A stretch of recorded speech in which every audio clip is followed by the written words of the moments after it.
16 million exchanges, 24,000 fraudulent accounts, 3 Chinese AI labs, DeepSeek, Moonshot, and Minimax, systematically extracting capabilities from American frontier models at industrial scale. Anthropic just laid the evidence out publicly, and Google's threat intelligence group dropped a companion report confirming the same patterns against Gemini. And this comes on the heels of OpenAI's memo to Congress making nearly identical claims. If you care about cybersecurity, national security, or the economics of AI, and honestly at this point, who doesn't, this one deserves your attention. So here's what happened. Anthropic published a detailed disclosure this week identifying coordinated distillation campaigns by DeepSeek, Moonshot AI, and Minimax. All are Chinese AI labs, and all are targeting Claude's most differentiated capabilities: agentic reasoning, tool use, and coding. For those unfamiliar, distillation is a legitimate machine learning technique where you train a smaller student model on the outputs of a more powerful teacher model.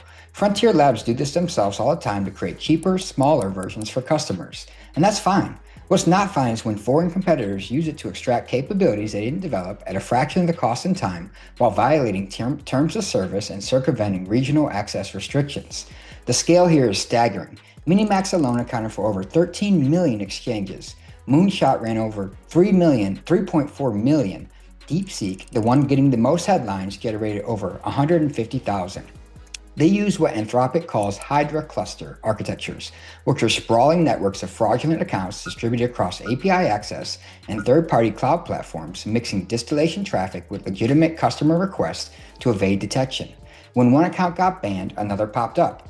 One proxy network managed more than 20,000 fraudulent accounts simultaneously.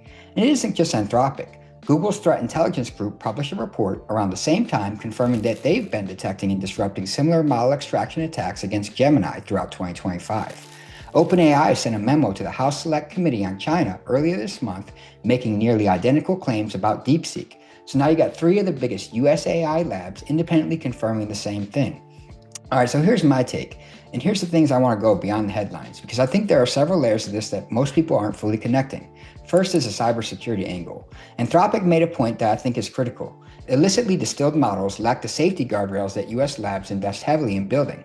We're talking about safeguards that prevent models from assisting with bioweapons development, offensive cyber operations, or generating malicious code. When you distill capabilities out of a frontier model, those guardrails don't come along for the ride. You're extracting the power without the protections, and Google's report backs this up. They're already seeing nation-state actors from China, Iran, North Korea, and Russia using AI tools to accelerate phishing, malware development, and reconnaissance.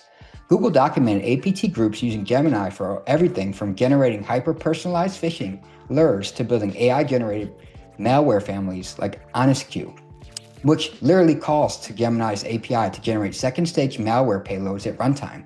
Think about that for a second. Malware that outsources its own functionality to a commercial AI API to evade static analysis. Now layer on top of that the distillation angle. If these same nation-state actors or their governments behind them get access to distilled frontier capabilities stripped of safety guardrails, you've just handed them a significant upgrade to their offensive toolkit. And if those distilled models get open source, which is a real possibility, the proliferation risk multiplies exponentially.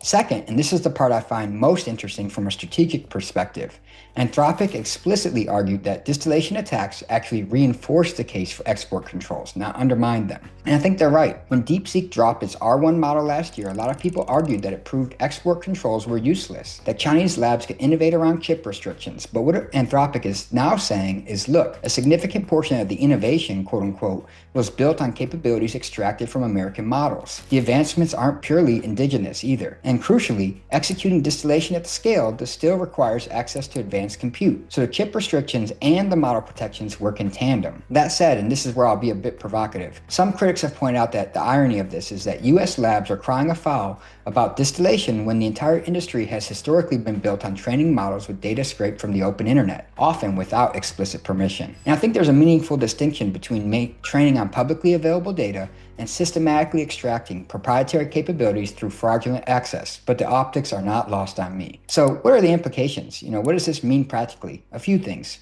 For practitioners and security leaders, if you're consuming AI models as a service, whether OpenAI, Anthropic, Google, or anyone else, you need to understand that the model you're using is a target, not just from prompt injection or data leakage standpoint, but as intellectual property being actively extracted by state-affiliated actors. This adds a whole new dimension to your AI risk assessments. The integrity of the models you depend on is now a supply chain security question. For policy folks and those watching the regulatory landscape, this is going to accelerate the push for tighter AI export controls and potentially new legal frameworks around model IP protection. Anthropic explicitly called for coordinated industry and government action. OpenAI is lobbying Congress for the same message. Google is pushing threat intelligence to raise ecosystem awareness.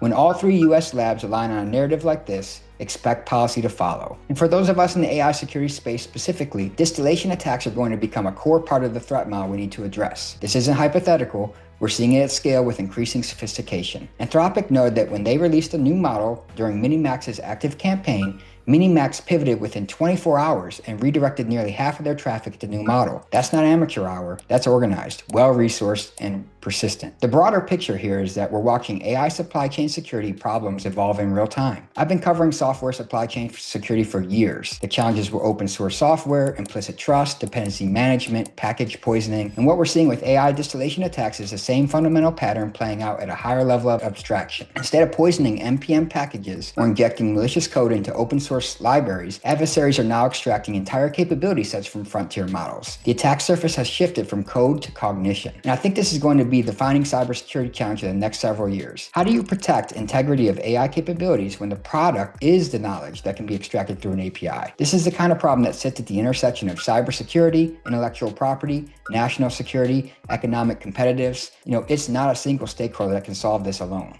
So let's bring it all together. We've got 3 major US AI labs backed by Google's threat intelligence, all confirming that Chinese AI companies are running industrial scale distillation campaigns to extract frontier capabilities. The cybersecurity implications are real and enormous. The national security dimensions are real as well, and the economic stakes couldn't be higher. Whether you're a practitioner, a CISO, a policy wonk, or just someone trying to make sense of the AI landscape, this is definitely one to watch closely. I wrote a deeper breakdown of this in my newsletter, so check the link in the description for the full analysis. If you're dealing with AI security in your organization, I'd love to hear how you're thinking about these risks. Drop a take in the comments. That's it. Stay resilient out there.